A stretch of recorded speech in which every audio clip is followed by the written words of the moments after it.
और इसके लिए भी जिक्र वो बाबा साहब अंबेडकर का कहते हैं कि बाबा साहब अंबेडकर कहते थे कि यह ग्रामर ऑफ एनार्किज्म होता है, परिवर्तन पूरे तरीके से प्रजातांत्रिक होना चाहिए।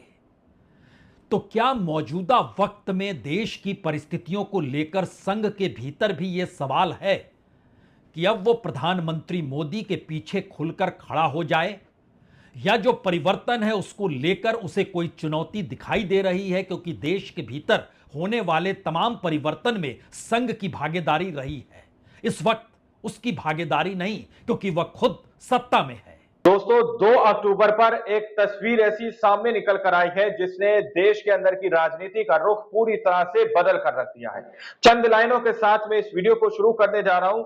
मोहन भागवत ने 100 साल के बाद जिस तरह से मोहन भागवत देखने को मिले हैं, उसके बाद से मोदी की कुर्सी पर सवाल खड़े होने लगे हैं। दोस्तों, मोदी जी के लिए दावा किया जा रहा है कि हर एक दिन एक भारी पल की तरह गुजरता हुआ नजर आ रहा है। वहीं पर नेपाल की तरह क्या भारत के अंदर सत्ता पलट होगा, ये डर अब सताने लगा है मोहन भागवत को या फिर मोदी जी को। हमारे साथ वरिष्ठ पत्रकार मौजूद हैं, पुण्य परासुन वाजपेयी। आप उनकी इस रिपोर्ट को देखें। दोस्तों नमस्कार। आज का दिन बेहद खास है। आज 2 अक्टूबर है, महात्मा गांधी की जयंती का दिन। आज दशहरा है या कहें विजयादशमी है, तो उसकी भी आपको बहुत शुभकामनाएं, बधाई। आज भारत के प्रधानमंत्री रहे लाल बहादुर शास्त्री जी की भी जयंती है। लेकिन इन सब से हटकर 2 और ऐसी तारीख है जिसको आज याद करना होगा। आज ही के दिन 1925 में राष्ट्रीय स्वयंसेवक संघ बना था, यानी ठीक 100 बरस पूरे हो गए। आज ही के दिन 1956 में धम्म परिवर्तन दिवस, यानी बाबा साहब अंबेडकर ने जब धम्म परिवर्तन का ऐलान किया, तो उसकी तारीख 1956 की विजयादशमी का दिन ही था। और संयोग ऐसा है कि विजयादशमी के दिन राष्ट्रीय स्वयंसेवक संघ का जन्म होना, विजयादशमी के दिन धम्म परिवर्तन दिवस को भी मनाना, और दोनों की जगह नागपुर ही है। आज सुबह राष्ट्रीय स्वयंसेवक संघ के सरसंघ चालक ने 100 बरस जिस तर्ज पर मनाया और बतलाया, और शाम के वक्त नागपुर में जिस ग्राउंड में धम्म परिवर्तन दिवस हुआ था, वहां पर लाखों लाख अंबेडकरवादी दलित मौजूद रहते हैं और याद बाबा साहब अंबेडकर को किया जाता है। आज का दिन वाकई बहुत खास है। महात्मा गांधी जिस धारा को लेकर चल रहे थे, उस धारा के साथ राष्ट्रीय स्वयंसेवक संघ नहीं था। बाबा साहब अंबेडकर ने जिस रास्ते को अपनाया, उस रास्ते पर राष्ट्रीय स्वयंसेवक संघ नहीं था। ये अपनी विचारधारा लेकर चले। लेकिन 100 बरस के राष्ट्रीय स्वयंसेवक संघ को अपने होने का एहसास बिना महात्मा गांधी का जिक्र किए बगैर और बाबा साहब अंबेडकर का जिक्र किए बगैर संभव ही नहीं है। और 100 बरस होने पर अगर यह खुलकर नजर आने लगे, तो मौजूदा वक्त की राजनीतिक और राष्ट्रीय परिदृश्य को समझना जरूरी है, क्योंकि पहली बार यह भी एहसास जगा, राष्ट्रीय स्वयंसेवक संघ इस वक्त सत्ता में है। संघ के प्रचारक देश के प्रधान सेवक हैं, यानी प्रधानमंत्री हैं। दुनिया भर में अमेरिका के टैरिफ वार से निकलकर जो परिस्थिति समूची दुनिया को परेशान कर रही है, वो सामरिक तौर पर, आर्थिक तौर पर और अलग अलग देशों के भीतर सामाजिक परिवर्तनों को लेकर भी कहीं ज्यादा तेजी से परिवर्तनकारी हो चली है। भारत के इर्द गिर्द पड़ोसी देशों में जो कुछ हो रहा है और भारत के भीतर भी जिस तरीके से भारत की राजनीति खुले तौर पर विपक्ष के जरिए ये ऐलान करने से चूक नहीं रही है कि इस देश के युवाओं को, इस देश के जेनजी को, इस देश के छात्रों को खड़ा होना होगा, जिस तरीके से पड़ोसी देशों में हुआ। और इतना ही नहीं, भारत के भीतर दलित, आदिवासी और पिछड़ों और अल्पसंख्यकों को भी समझना होगा। राजनीति में आए बगैर, सत्ता अपने हाथ में थामे बगैर उनकी बात कोई नहीं सुनेगा। इस बात का जिक्र तो खुद बाबा साहब अंबेडकर ने बकायदा अपने राइटिंग एंड स्पीचेस के खंड 11 में भी लिखा है।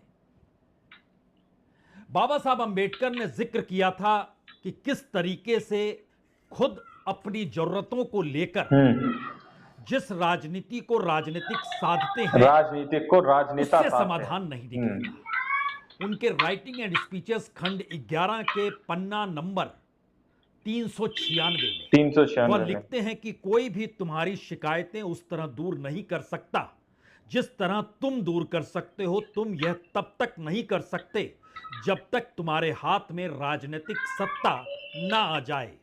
राजसत्ता में, राजनीतिक शक्ति में तुम तब तक भागीदारी नहीं हो सकते जब तक उस दौर में ब्रिटिश सरकार थी। तो ब्रिटिश सरकार वैसी ही बनी रहती है जैसे आज है। स्वराज से जो संविधान बनेगा उसी से तुम्हारे राजनीतिक शक्ति पाने की संभावना है।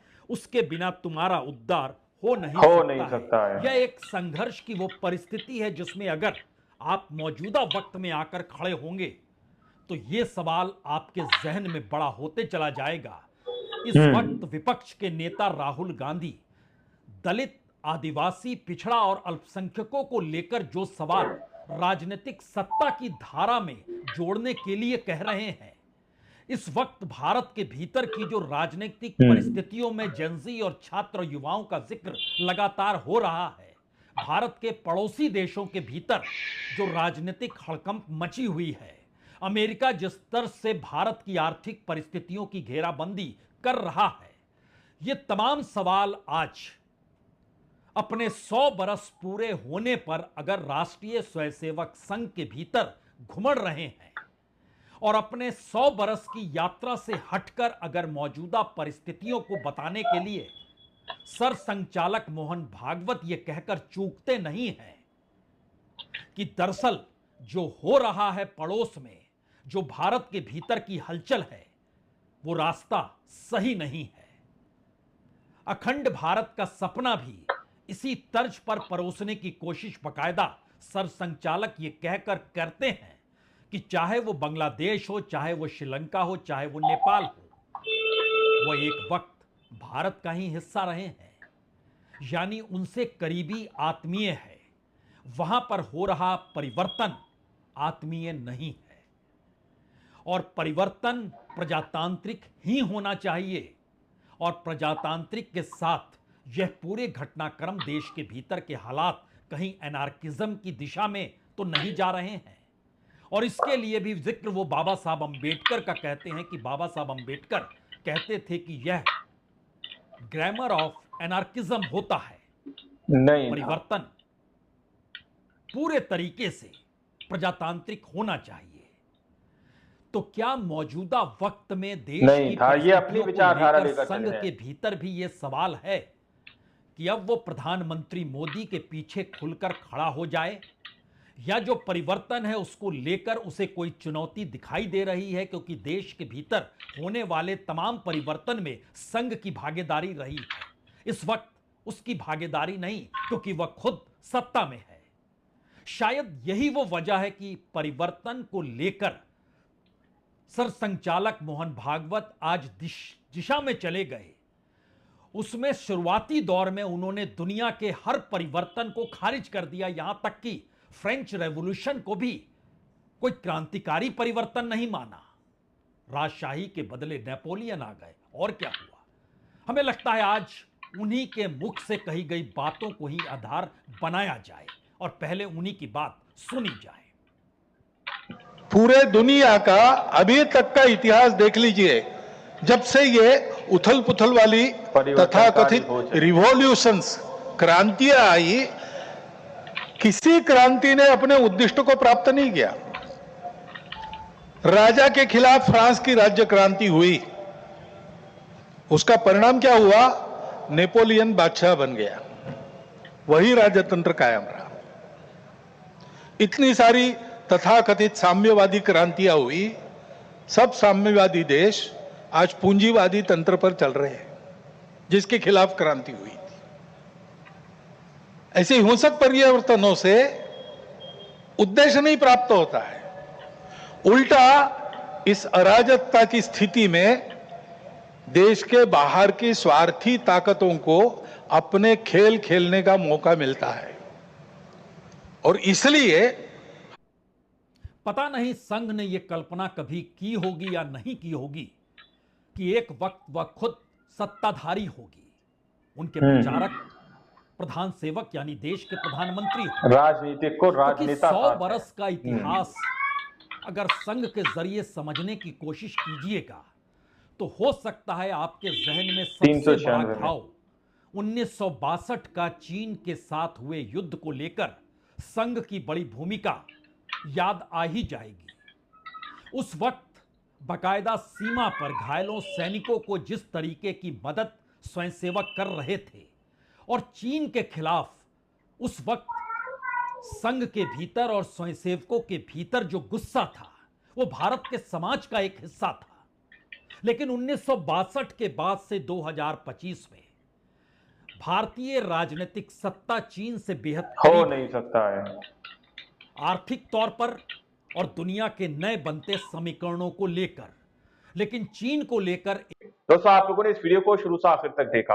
वीडियो के अंदर साफ तौर पर बात की जा रही है कि किस तरह से यहाँ पर 100 साल पूरे होने के बाद मोहन भागवत ने जिस तरह से बयान दिए 2 अक्टूबर पर, उस दिन भी बिना भीमराव अंबेडकर के, बिना गांधी जी के अपने वक्तव्य में लेने के अलावा वो किसी भी तरह से संबोधित बयान नहीं कर सकते थे। लेकिन बात ये कही गई है, पंडित प्रकाश वाजपेयी ने यहाँ पर थंबनेल पर साफ तौर पर लिखा हुआ है कि आखिर मोहन भागवत इतना डरे हुए क्यों है, आखिर मोदी जी को कुर्सी का डर क्यों सताता हुआ नजर आ रहा है, क्या पड़ोसी देशों के अंदर इस तरह की तस्वीरें देखने को मिल रही हैं, क्या इसी को लेकर वो लोग डरते हुए नजर आ रहे हैं, कहीं इस तरह की तस्वीर भारत के अंदर देखने को ना मिल जाए। बाकी आप लोगों ने इस रिपोर्ट को देखा सुना, आप लोग इस रिपोर्ट के बारे में क्या सोचते हैं, क्या समझते हैं, अपनी राय कमेंट सेक्शन में जरूर दीजिएगा। सच्ची बात की खबरें देखने के लिए चैनल को सब्सक्राइब कीजिए। मिलता है अगली वीडियो में, जब तक के लिए जय हिंद, जय भारत।